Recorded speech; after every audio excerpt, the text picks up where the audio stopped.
Soil doesn't like standing straight. By its nature, it wants to spread out and form a slope. But in everyday life, we keep asking soil to do the opposite. We level a yard to make it usable. We cut the ground to build a driveway. We dig next to a house to add a room. We build roads and homes on land that is not flat. Once we've done that, we expect the ground to just stay there. But soil doesn't behave like concrete. Even when nothing looks like it's happening, soil is always pushing sideways under its own weight. That movement is slow. It's quiet, but it never stops. When we force soil to stay vertical, we are working against something natural. That sideways push is the real problem. So, whenever we cut into the ground, build next to it, or create sharp edges in soil, we create a situation that needs a solution. That solution is what we call retaining walls. You've probably seen retaining walls many times before, along roads, behind houses, next to driveways, holding land in place on a slope. They don't all look the same. Some look heavy and solid. Some are made from stone. Some are made from concrete blocks, some from bricks or masonry. Some run for long distances next to highways. You might have not known what they were called, but you've definitely seen them. They look different, but they exist for the same reason. Soil naturally wants to spread and form a slope. When we stop soil on one side, it starts pushing sideways. That's the problem retaining walls are dealing with. They are not there to hold soil up. They are there to stop soil from moving sideways. Let's make that easier to see. Imagine holding a handful of soil and slowly letting it fall onto a table, like sand dropping through an hourglass. As it lands, notice what happens. The soil doesn't fall into a straight pile. It spreads outward. It naturally forms a slope. Now, imagine placing your hand on one side of that soil. The soil keeps falling. Gravity hasn't changed. The soil still wants to spread, but on that one side, it can't. The soil starts pushing against your hand. The more soil there is, the harder that sideways push becomes. Nothing is holding the soil up. It's simply being stopped from spreading. Retaining walls do exactly this. They don't change how soil behaves. They don't stop gravity. They all resist that sideways movement in different ways, but they are all doing the same job. They stop the ground from moving when we need it to stay exactly where it is. Now, let's talk about height. Not all retaining walls are dealing with the same pressure or pushing force. One of the biggest differences between the retaining walls is simply how tall they are. A short wall and a tall wall are not facing the same situation. As soil gets deeper behind a wall, there is more soil sitting above it. That means more weight and more sideways pressure. This effect is not the same everywhere along the wall. Near the top, there isn't much soil above, so the sideways pressure is relatively small. As you move down toward the bottom, more and more soil is stacked above and the sideways pressure increases. A simple way to picture this is to think about carrying someone on your shoulders.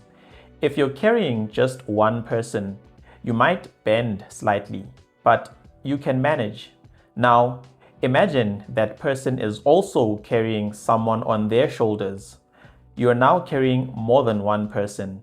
Even though you're still standing in the same place, you bend more, you lean more to keep your balance.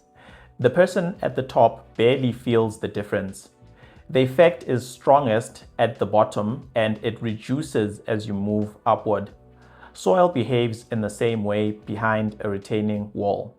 That's why retaining walls almost never fail at the top. When movement, cracking, or leaning happens, it usually shows up near the bottom where the pressure or the pushing force is the greatest. Height matters because most of what the wall has to resist is happening low down. Soil doesn't exist on its own. There is usually water in it as well. When water enters the soil behind a retaining wall, two things happen. First, the soil becomes heavier. Second, the soil becomes easier to move. So the sideways pressure that was already there becomes much stronger. You can picture it this way. If you hold dry soil in your hand, it keeps its shape for a moment. But if that same soil is wet, it slips, flows, and moves much more easily. The soil hasn't changed its nature. It just reacts differently once water is involved. This is why drainage behind retaining walls is so important.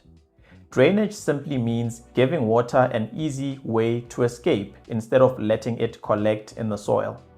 In most retaining walls, this is done by placing gravel behind the wall and using small pipes or openings that allow water to flow out. When water has nowhere to go, it builds up behind the retaining wall. That extra pressure usually shows itself first near the bottom. This is why many failed retaining walls look the same. They start leaning forward. Cracks appear near the base. Blocks shift or separate. Sometimes the wall suddenly gives way. It's not because the wall forgot how to work. It's because the forces behind it increased and the wall was no longer able to resist them.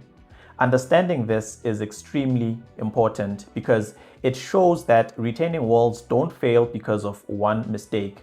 They fail when natural soil movement is made worse and not properly managed. So, if retaining walls are always dealing with soil and water, the question then becomes, how are they meant to stay stable? The answer is not one single thing. It's a combination of simple ideas working together. First, the wall itself must be strong enough for its height. A taller wall has to resist much more sideways pressure, especially near the bottom. This is why retaining walls are usually thicker, heavier, or more supported at the base than at the top. Second, the wall needs a solid foundation. If the ground underneath the wall moves, the wall will move with it. So, retaining walls are built on firm ground that can safely carry weight and resist sliding. And third, and this part is very critical, water must be allowed to escape. Earlier, we spoke about how water increases the forces behind a wall. Good retaining walls are designed so that water does not build up. This is why gravel is placed behind the wall, and this is why drainage pipes or openings are included. Gravel is used because water can move through it easily. Unlike soil, it doesn't trap water. It helps water reach drainage outlets instead of building up behind the wall. The goal is simple: let water out before it becomes a problem. When these things all work together, a wall strong enough for its height, a stable foundation, and proper drainage, the retaining wall can do its job quietly for decades. When one of these is missing, the wall may still stand for a while, but over time, the natural forces behind it keep working, and eventually, movement begins. Retaining walls that last are not the ones that look the strongest on the surface. They are the ones that respect how soil and water actually behave. So, when you strip everything away, retaining walls exist for one simple reason. Soil naturally wants to move sideways and form a slope. When we cut into the ground, build next to it, or level land for homes and roads, we stop that natural movement. A retaining wall is what resists it. Height matters because the deeper the soil, the greater the force pushing sideways. Water matters because it makes that force much stronger if it's not allowed to escape. And failure usually starts at the bottom, where the effects are the strongest. This is why retaining walls don't fail randomly. They fail when soil movement is underestimated, when height is ignored, or when water is not properly managed. Retaining walls that last are not just strong-looking structures. They are structures that work with how soil and water behave, not against them. Hi everyone, the South African engineer here. If this explanation was useful, please like the video, subscribe, and turn on your notifications. Every subscription is a brick used to build the Engineering Explained house. Let's build this house together. Thank you for watching.